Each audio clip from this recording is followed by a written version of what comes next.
যুব সমাজ তো উপকৃত হবে, কারণ যারা এখনো চাকরি পায়নি তাদের তো মানে দেখুন, কেউ তো ফ্রিতে 1 টাকাও দেয় না আজকাল। যতক্ষণ চাকরি না পাবে এই 1500 টাকাটা মানে একটা সম্বল হিসাবে তো থাকবে। যেরকম টিউশন ফিস, যাতায়াতের ফিস কিংবা ধরুন আপনি একটা অনলাইনে ক্লাসেস করছেন, আপনাকে তো রিচার্জটুকু তো করতে হবে। সেই সহায়তাটুকু তো হচ্ছে। পকেট মানি হিসাবে বা অনেক কাজেই আসতে পারে ওটা। এই ছেলেগুলি খাতা কিনতে পারবে এই পয়সায়, পেন কিনতে পারবে, সাধারণভাবে যাতায়াত করতে পারবে। এখনকার দিনে এই সমাজে 1500 টাকা অনেক। স্ট্যাম্প পেপার কিনতে তাদেরও তো পয়সা লাগে। পিএসসি এসএসসি পরীক্ষা দিতে গেলে তাদেরও কিছু কিনতে হয় জিনিস। তাই জন্য এই যুবসাথী প্রকল্প দিদিকে স্যালুট। যুবকদের জন্য এই অভূতপূর্ব একটি পরিকল্পনা করেছেন, যাতে পশ্চিমবঙ্গের যুবকরা যারা এখনো চাকরি পায়নি তাদের একটা একটা কিছু উপকার হয়, এবং তারা তারা যে ভুক্তভোগী, তাদের যে কাজকর্ম নেই, এটা মাননীয় মুখ্যমন্ত্রী মমতা বন্দ্যোপাধ্যায় মানে অন্তর দিয়ে বোঝেন। বিরোধী দলগুলি বিশেষ করে বিজেপি এইটা নিয়ে প্রচুর পরিমাণে সমালোচনা শুরু করেছে, প্রচুর পরিমাণে বিরোধিতা শুরু করেছে। কি বলবেন এটা?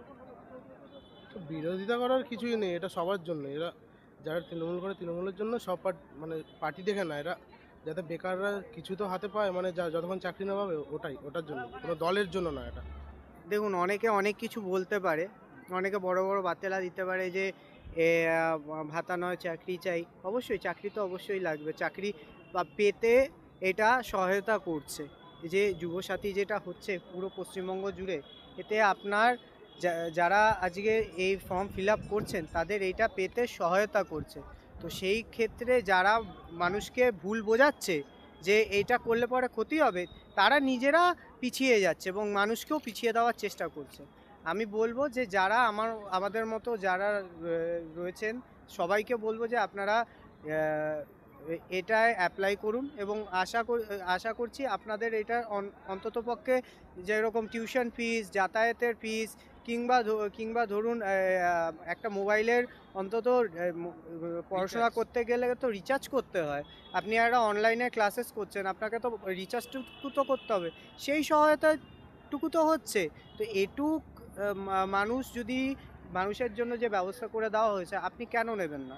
এটা আপনার প্রাপ্য, আপনি নেবেন। এবং যারা এটা ভুল বোঝাচ্ছে তাদেরকে বোঝান যে আপনারা কি দেবেন? আপনারা তো দেবেন না। তাহলে আপনারা যখন দিতে পারবেন না, তাহলে আপনারা ভুল বোঝানোর কে হন? বিরোধী দল বিশেষ করে বিজেপি এটার প্রচুর পরিমাণে মানে বিরোধিতা করছে। কি বলবেন এটা নিয়ে? তারা যে বিরোধিতা করছে, তাদের তো কথা ছিল বছরে 2 লক্ষ করে চাকরি দেওয়ার কথা। তারা দিতে পেরেছে? তারা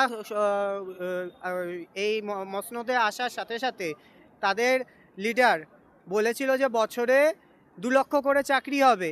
দিতে পেরেছে? দিতে তো পারেনি।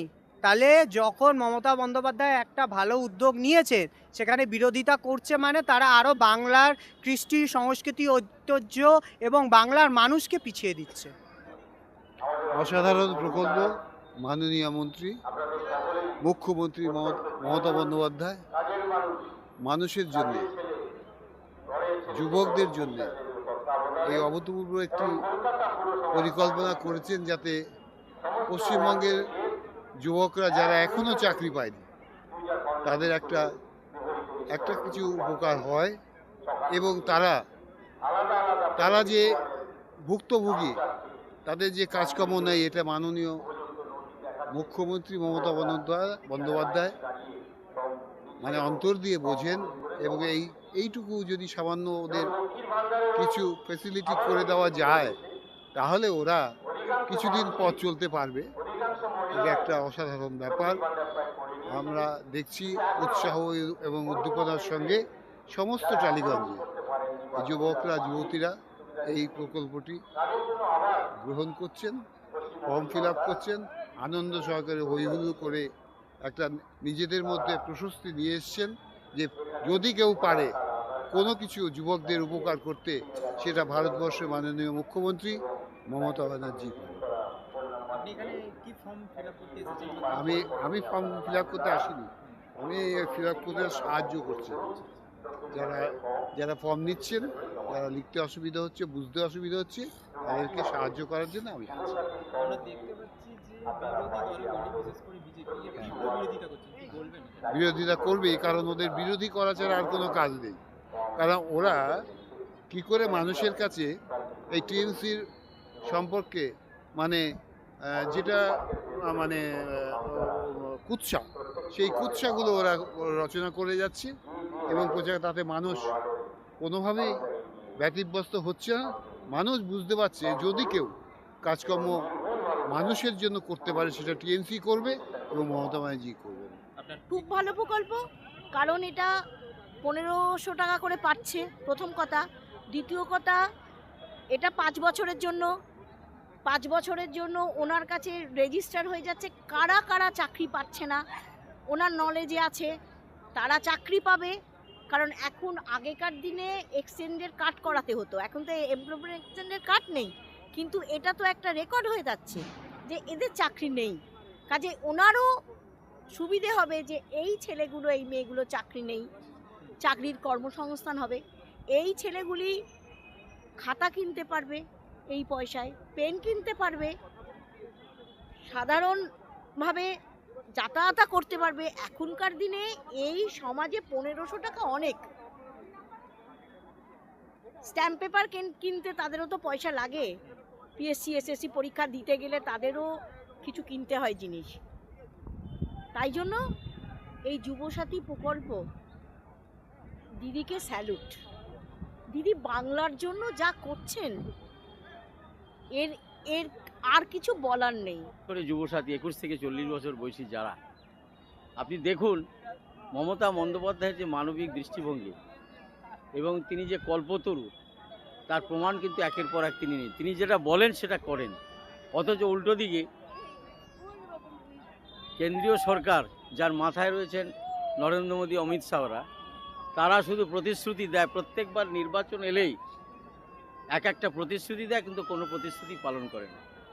2 কোটি চাকরি বছরে হয়নি, কৃষকদের আয় দ্বিগুণ হবে হয়নি, সেন্ট্রাল গভর্নমেন্টের কোনো চাকরি রাজ্যের কোনো মানুষ পায়নি, এবং 15 লাখ টাকা করে প্রত্যেকের অ্যাকাউন্টে দেবে সেটাও হয়নি।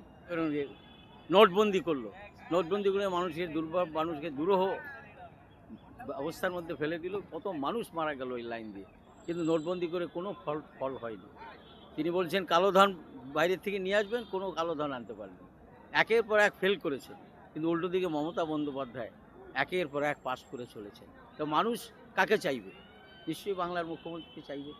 পশ্চিমবাংলা দখল করার যারা স্বপ্ন দেখছে, তাদের স্বপ্ন স্বপ্নেই থেকে যাবে, বাস্তবে কোনোদিন পরিণত হবে না।